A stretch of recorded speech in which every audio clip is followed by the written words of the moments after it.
Daily Darbar நேயர்கள் அனைவருக்கும் வணக்கம். 40 தொகுதிகளுக்கான எக்ஸிட் போல் சர்வே வந்து பார்த்திருக்கிறோம். இந்த வீடியோவில் நாம் பார்க்க போவது சேலம் தொகுதியை பார்க்கிறோம். சேலம் தொகுதியை பொறுத்த வரைக்கும் எடப்பாடி அவர்களுடைய சொந்த ஊர். அந்த மண்டலத்தை, சேலம் இருக்கிற மண்டலத்தையே வந்து நம்ம ஜெயிக்கணும் அப்படின்றதுதான் அவர்களுடைய அதிமுகவுடைய கோர் டார்கெட்டா இருந்துச்சு. அதற்கு ஏற்ற மாதிரியே நாமக்கல் தொகுதியை பொறுத்த வரைக்கும் அதிமுக வென்றுவிடும் அப்படின்னு தான் நம்மளுடைய எக்ஸிட் போல் சர்வேன்னு சொல்லிச்சு.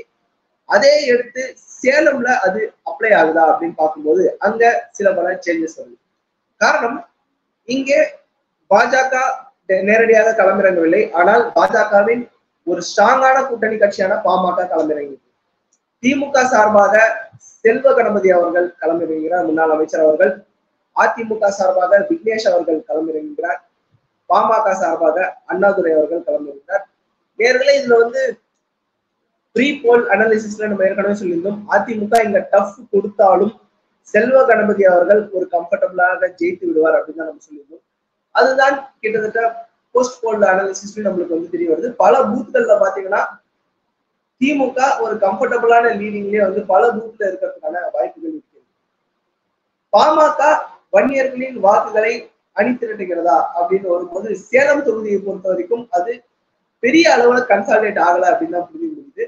அதிமுகவுக்கு பாமகவை கம்பேர் பண்ணும்போது அதிமுகவுக்கு ஒரு கூடுதலான அஃபெக்ஷன் அந்த இடத்துல இருக்கிறது பார்க்க முடியுது. காரணம், தங்களுடைய தொகுதியை சார்ந்த எடப்பாடி பழனிசாமி அவர்கள் முதல்வராகவே இருந்து விட்டார். இப்போது அதிமுகவை அவர்தான் வழிநடத்தி கொண்டிருக்கிறார். ஓபிஎஸ்ஐ சைட்லைன் பண்ணிட்டு எடப்பாடி அவர்கள் கையிலேயே அதிமுக போய்விட்டது அப்படின்ற ஒரு காரணத்துக்காக நம்ம ஊருக்காரரு தலைவரா இருக்காரு அப்படின்ற ஒரு பாசம் சேலம் மக்களிடையே இருப்பதை நம்மளால் புரிந்து கொள்ள முடியும்.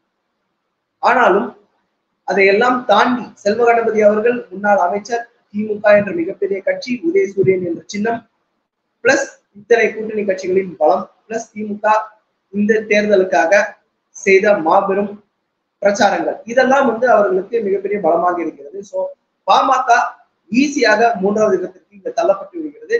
சில பூத்துகள்ல அதிமுக டஃப் காம்படிஷன் கொடுத்தாலும் ஓவராலா கன்சாலிடேட் பண்ணும்போது சேலம் தொகுதியை பொறுத்த வரைக்கும் செல்வ கணபதி அவர்கள் வெற்றி வேட்பாளராக நாடாளுமன்றம் செல்வதற்கான அனைத்து வாய்ப்புகளும் இருக்கிறது. இங்கே அதிமுக 2ஆம் இடமும் பாமக 3ஆம் இடமும் தான் பெரும் அப்படின்னு பார்க்கிறோம்.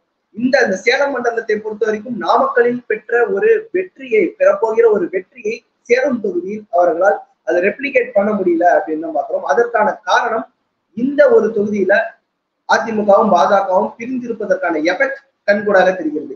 நாமக்கல்லில் அது தெரிந்திருந்தாலும் அங்க அவங்களோட கோர் ஓட் பேங்க் வந்து அதிமுக தக்க வைத்துக் கொண்டது. ஆனால் எடப்பாடி அவர்களுடைய சொந்த ஊரான சேலம்ல வந்து அந்த கோர் ஓட் பேங்கை தக்க வைத்துக் கொள்ள முடியவில்லை. சில பல கடைசி நேர சொதப்பல்களால் செல்வ கணபதி அவர்கள் வெற்றி பெறுவதற்கான வாய்ப்பு இருக்குது. ஸோ சேலம் தொகுதியை பொறுத்த வரைக்கும் வெற்றி வேட்பாளர் செல்வ கணபதி அப்படின்றதோட இந்த அனாலிசிஸ் நம்ம முடிக்கிறோம். மீண்டும் அடுத்த வீடியோவில் இன்னொரு தொகுதியுடன்